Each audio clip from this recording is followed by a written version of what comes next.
How to connect Claude to Gmail. First, open Claude and sign in to your account. Next, click your profile icon in the bottom left corner and select Settings.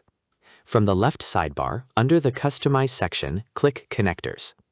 Here, you'll see a list of the available connectors, including Gmail, Google Drive, Slack, and GitHub integration. At the top right corner, you'll also notice an Add button. If you click Add, you'll see two options.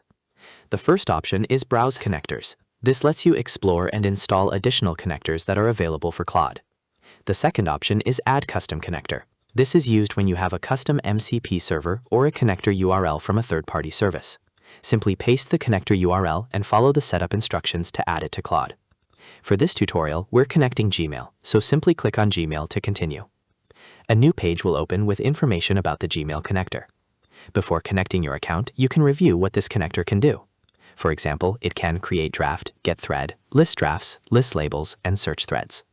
Categories: communication directly from Claude. If you're ready, click the Connect button in the top right corner. Now sign in to your Google account if prompted. After a few moments, your Gmail account will be successfully connected to Claude. Now open a new chat in Claude.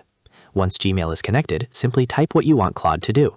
For example, summarize unread emails, find emails from a specific sender, search for your latest invoice, draft a reply, or show your Gmail drafts. Claude will automatically search your connected inbox and complete the task. And that's it. You've successfully connected Gmail to Claude and can now manage your emails using simple natural language prompts.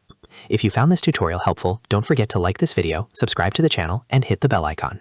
Thanks for watching.